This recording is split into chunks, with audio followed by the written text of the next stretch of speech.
There are not many cross genres that I loathe more than rock rap, but there are also not many acts that found the perfect balance that Linkin Park did. Maybe it's because they can create such catchy but simple and high energy songs, or maybe because they were just such a big part of my childhood. Not only because of the Transformers movies, but my millennial English teacher also had us do a project on In the End. But those Transformers singles were actually spectacular. New Divide, Iridescent, What I've Done. I still listen to those even today. Yeah. It's crazy that they dropped this first album in the turn of the century. Some of these songs in here sound like they came out last week, not 22 years ago. It's crazy to see the influence that they have given to many people even to this day. Hybrid Theory was quite the electric debut. While the big name tracks on here were certainly the highlights, the structure of the track list is rock solid as well, maintaining a cohesive sound but never really getting stagnant. I'm very fortunate to not be able to relate to many of the lyrical themes on here, but I know it really spoke to a lot of people that can relate to it. We could credit DJ Hahn or Brad Delson for those minimalist and infectious melodies that they churn out, no problem. We could credit the late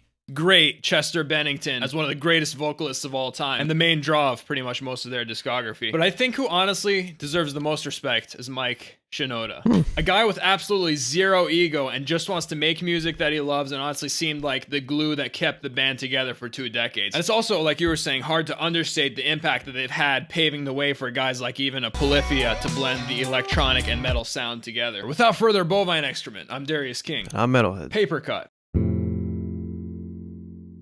One thing that surprised me right off the bat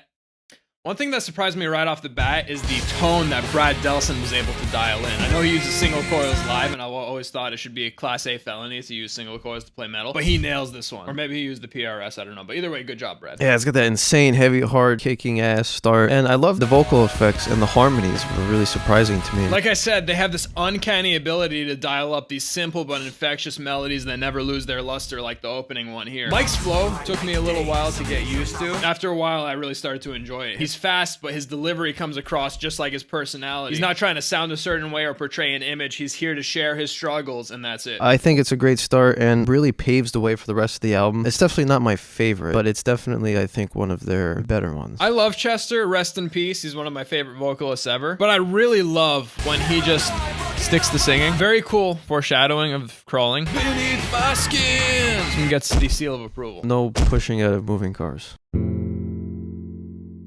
The first time we really hear Chester on full display here. Very strong start on both the verse and the hook. Chester kicks total ass. It's a more melodic, thought-out song. And then Chester activates. Full-blown Kyle mode. This is the 110% theme song for Monster Energy Drink. For the target audience of angsty teenagers, I suppose I could see some of the value in that, but I'm personally not here for it. Love the guitar breakdown during that section, though. And I also always personally felt this was one of Linkin Park's most overrated songs. Middle of the road. Kyle, yeah. Kyle out of 10. Kyle out of 10. Kyle out of 10, yeah.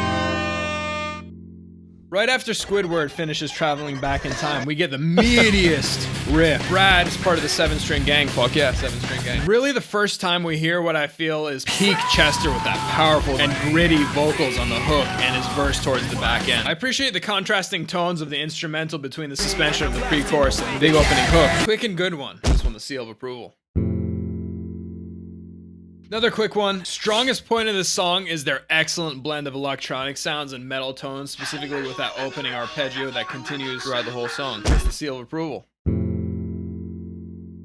Chester puts the band on his back. Yeah. Diving into the multi-track, this is quite an interesting experience. It certainly reveals the minimalist approach of the instrumental, but it's such a cool look at a career highlight from Chester Bennington. It sounds like from listening to the track that he's belting in between this range of rasp and clarity, which he did live no problem because he's just Chester Bennington. What he actually does though is he combines the regular high range singing with that rasp and he layers them together to create what we hear as the finished product. He had a throat of steel though, going from the soft whisper to the blowout hook, and the live renditions of this song are even more impressive, including the very emotional one that they released as a tribute for him. I would have absolutely loved to have been there in the studio watching Chester lay this down. The intro is fantastic. I love the techno synth eerie start. It's a good song, but I feel like it's one of their more overrated ones because I think most people tune in for the chorus. I personally don't feel that way because I really enjoy his soft whisper too. Shows his incredible versatility. The infectious melody by DJ Hahn, of course, is iconic itself. This one's going on my playlist. The seal of approval. Whoa. Oh, Smells Like Teen Spirit. Personally, I feel this is one of the more underrated tracks. Chester's vocal melody on the verses was one of the better ones on this record. Feels like more of a raw rock track as opposed to the heavy electronics that we heard before. They switch very well from Chester's insane presence back to the more laid-back flow. I'd have to agree, I think this one is one of the underrated ones. And then Chester activates Giga Kyle mode. Other than the Kyle part though, solid track. Seal of approval. Yeah, I agree. Really, the Kyle part's the only thing, but for their audience, fantastic. Seal of approval. I love Mike's silky smooth delivery, and I always like the timbre of his voice too. And then Chester activates Super Saiyan Kyle mode.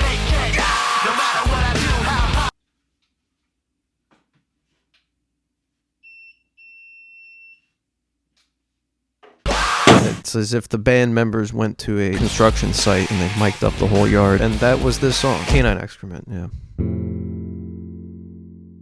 Here we go, finally. The iconic piano melody, the heavy sustained bells. This is a banger. Mike's best performance on the record. The flow is excellent, and the radio effects on his voice make it that much more interesting. Kind of ironic that their biggest song is one with Chester playing more of a supporting role. This song is the epitome of Linkin Park. It shows every aspect of the band used at its full potential in the best ways possible. If they could make every song on the album like this, it'd probably go down as one of the greatest records of all time. That's the most Maiden fan thing I've ever heard you say. If they could just make this song 12 times, that would be the best. Despite being more dialed back, I think Chester's still probably the best part of this song, taking it to new heights for the hook and of course his verse. Not just on the playlist, but one of the founding songs of the playlist. I had this on there since I was like 11 or something. Going on the playlist. What a beautiful clean tone. This is gonna sound so cool with Mike rapping. Oh, never mind. Starts off, I'm like, hell yeah. And then I get this like weird tingling right here, and just this huge lip ring just came out. Kyle out of 10. Chester, please sing. Securing the Mad Lib feature, I like it. Actually, one of my favorites on the album. DJ Hahn cooks up a beautiful beat with the lush strings, old school hip hop drums, and interesting samples that I would love to have heard MF Doom spit over. Yeah. Hahn adding in the DJ scratches and the different effects to give this one life all the way through. Talk about a change of pace. This one's going on the playlist.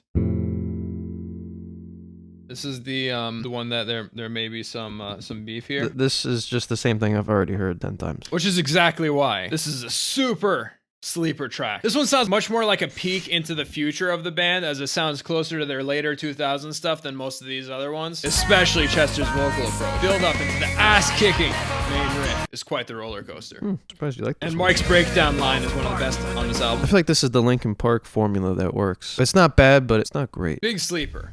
Going on the playlist. Middle of the road. Overall, with only their debut, Linkin Park delivers one of the most important albums of the 2000s. That's overall. Didn't we have like 2 more songs?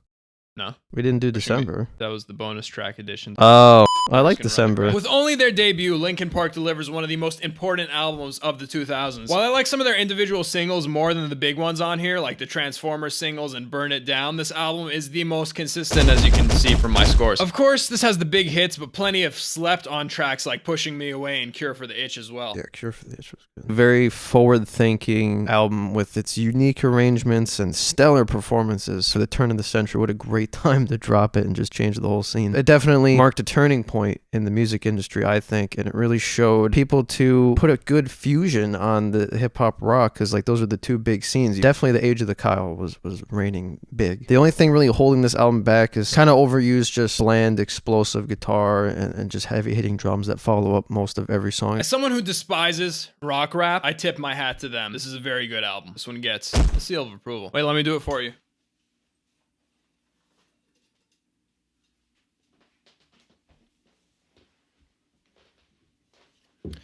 This one gets, I'm gonna push you out of a moving car.